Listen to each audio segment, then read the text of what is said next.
David Menzies for Rebel News here in Ottawa. And you know, folks, I'm with Jim Zinger all the way from Medicine Hat, Alberta.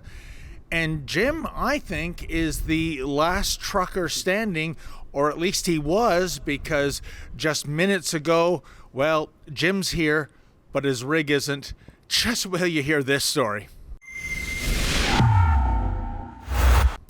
Okay, so Jim, as I said, you've come all the way from Medicine Hat, Alberta to be part of the Freedom Convoy. And, of course, this weekend, a big crackdown, demonstrators dispersed, trucks either had to move on or get towed away. And when it came to your truck, as I understand it, you weren't blocking traffic, you weren't in the middle of an intersection, you were in a private parking lot, and the police said, that is vehicle non grata, you got to get out of town. What happened? Basically, last Friday, tire was slashed, or it was slashed earlier than that, but we were going to get it fixed. Officer said don't do nothing because there's going to be a lot of commotion this weekend. Leave it till next week, so have a hotel here. I was going to stay here till Monday, Tuesday, get it sorted out, and then today, change of plans. The emergency guys came in here, started towing everything, smashing windows on other trucks, and I'm like, well, what's going to happen to my truck? Please don't smash the window, and like, can I have time to get out of here? And they're like, nope, you're getting out of here, and we're towing you, and that was the result in the end. But wait a minute. Your truck was in a parking lot. Yeah. It wasn't any kind of impediment to traffic. You weren't honking your horn. Unless the owner of the parking lot said, I want this rig out of here. Yeah, then why were police adamant to get that out? Especially, you couldn't drive it away on its own accord because the tires had been slashed. Yeah. The only thing he told me was because any truck that looks like that has to go. That's what he told me.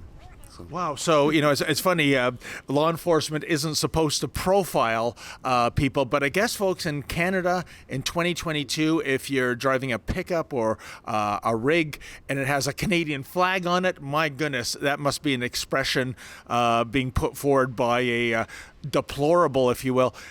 Jim, why, I guess you pled your case to the cops that you're out of here as soon as possible. Why wouldn't they give you time to get your tires fixed? You didn't do that to your truck. Some vandal did. Yeah. So like I say, last Friday they said that I could have time and get it done this next week coming up. And then this guy today said that you had lots of time. You knew not last week already that you'd be in the red zone and you should have had it out of here before now.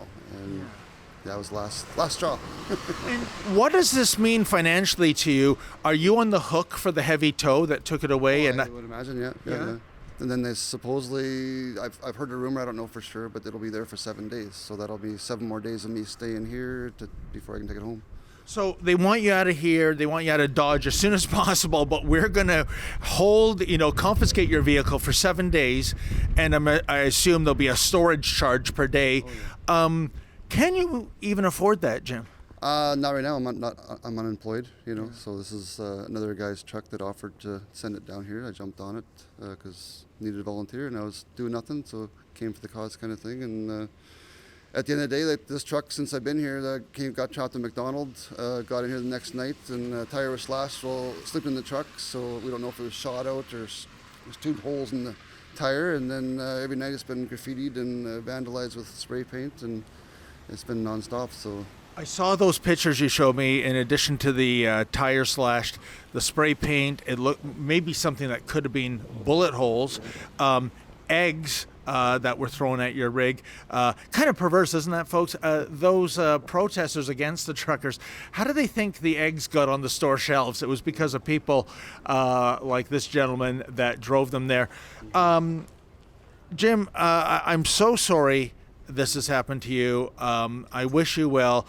What are your final thoughts on how the clampdown went down this weekend?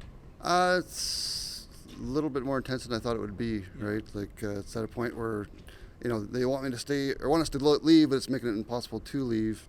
I was a little worried when I had that shotgun blast in the back of my sleeper there.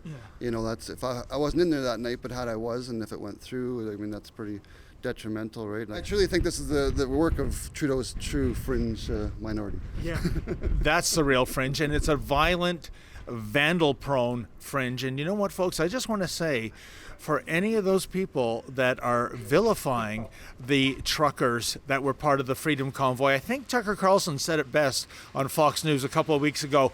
If you are alive, You owe your life, literally, to the truckers. They're the reason why groceries got to supermarket shelves. They're the reason why medicine has gone to the pharmacy shelves, and so much, much more. So instead of vandalizing a truck, throwing eggs at a truck, shooting potentially at a truck, slashing its tires, how about you thank the people like Jim Zinger for keeping you alive? For Rebel News, I'm David the Menzoid Menzies. Well, folks, we're still in Ottawa monitoring what's going on with the trucker convoy. Naturally, we have some expenses. We're trying to keep things on the cheap, but if you can make a contribution, that would be ever so appreciated. Please go to convoyreports.com. That's convoyreports.com. And if you can help us out with $1 or $3, we would greatly appreciate your generosity.